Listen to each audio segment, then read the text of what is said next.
आज Doubtnut app download करें। Doubtnut पर अपने सभी गणित, रसायन विज्ञान, भौतिक विज्ञान और जीव विज्ञान के डाउट्स का करो सफाया। बस प्रश्न की फोटो खींचो, एक ही प्रश्न को क्रॉप करो और तुरंत वीडियो सोल्यूशन पाओ। अभी डाउनलोड करें। नमस्कार दोस्तों, हमारा प्रश्न है कि एक यौगिक के 2.746 ग्राम का विश्लेषण करने पर हमें 1.94 ग्राम सिल्वर और 0.268 का सल्फर और साथ में हमें 0.538 ग्राम ऑक्सीजन प्राप्त हुए। तो यौगिक का हमें मूलानुपाती सूत्र यहाँ पर ज्ञात करना है। ठीक है, तो दोस्तों हमें यहाँ पर क्या पूछा गया है, हमें दोस्तों यहाँ पर मूलानुपाती सूत्र ज्ञात करना है। साथ में हमें यौगिक का कुल भार दिए गए और एक एक करके इनके परमाणु के भार हमें दिए गए हैं। तो दोस्तों हम क्या निकाल लेते हैं, इनका दोस्तों हम प्रतिशत में संगठन निकाल लेते हैं। ठीक है, तो सबसे पहले दोस्तों हम क्या निकालेंगे, प्रतिशत संगठन, कि इनका यहाँ पर प्रतिशत कितना है। ठीक है, तो दोस्तों हम एक एक करके निकालते हैं। सबसे पहले दोस्तों हमें यहाँ पर यौगिक का जो भार है, ठीक है, हमें यहाँ पर दोस्तों यौगिक का भार दिया गया है। यौगिक का भार जो कि हमारा कितना है, वो है दोस्तों हमारे पास 2.746 ग्राम। ठीक है, तो हमारे पास जो यौगिक का मात्री भार है वो हमारे पास है इतना। ठीक है, अब दोस्तों हम एक एक करके इनका मात्रा निकालते हैं। सबसे पहले दोस्तों हमारे पास है सिल्वर। ठीक है, तो दोस्तों हम यहाँ पर क्या कर देंगे, सिल्वर को हम लिखते हैं Ag। तो दोस्तों हम Ag के प्रतिशत में मात्रा निकाल लेते हैं। Ag हमारे पास कितना है दोस्तों, वो है हमारे पास 1.94 ग्राम है और हमारे यौगिक का भार कितना है, वो है 2.746। तो दोस्तों हमें प्रतिशत ज्ञात करनी है, तो क्या करना पड़ेगा, 100 का गुणा। तो यहाँ से हमारी प्रतिशत कितनी आ जाएगी सिल्वर की, वो आ जाएगी 70.60%। उसी तरह से हम यहाँ पर दूसरा कौन सा है, सल्फर। तो सल्फर के लिए दोस्तों यहाँ पर प्रतिशत निकाल लेते हैं।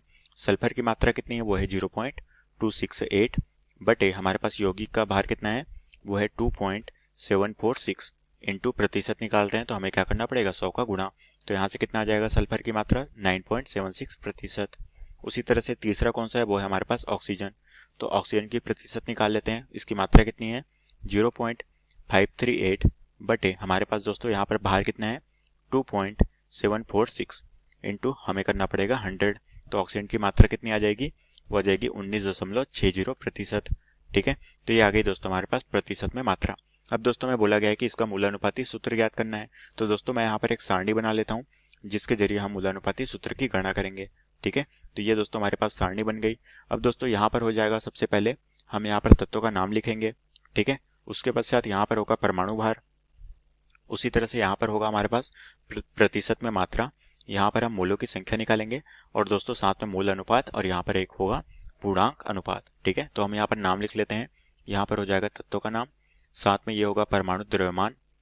ठीक है, ये श्रेणी जो होगी वो हमारी होगी परमाणु द्रव्यमान की। यहाँ पर हो जाएगी हमारे पास प्रतिशत में मात्रा। ठीक है, ये होगी प्रतिशत में मात्रा, साथ में ये होगी दोस्तों यहाँ पर मोलों की संख्या। ठीक है, तो हम कह सकते हैं कि ये हो जाएगी हमारे पास मोलों की संख्या ज्ञात करेंगे।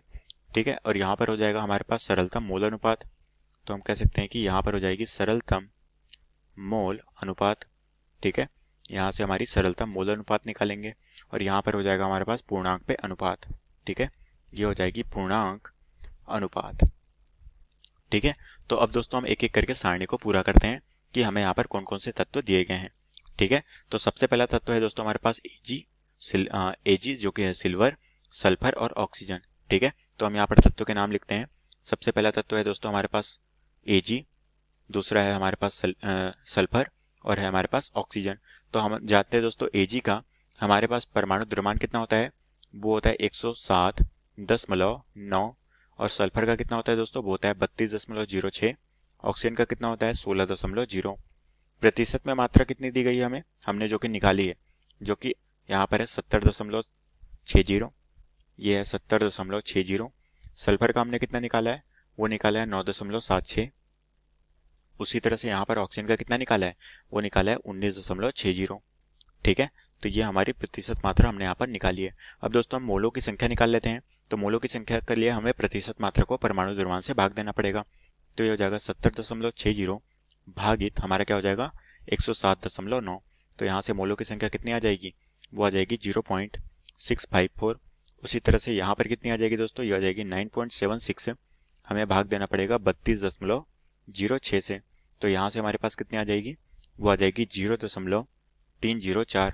उसी तरह से इसमें दोस्तों हम क्या करेंगे, 19.60 को हम भाग देंगे 16.0 से। तो हमारे पास कितनी आ जाएगी 1.22।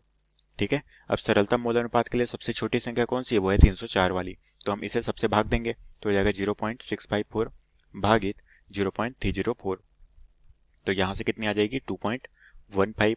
उसी तरह से दोस्तों इसे हम भाग देंगे 0.304 भागित 0.304, तो यहाँ से कितनी आ जाएगी 1।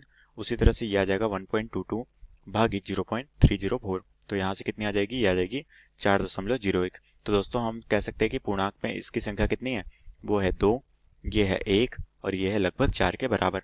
तो दोस्तों हम यहाँ से क्या निकाल सकते हैं, मूलानुपाती सूत्र।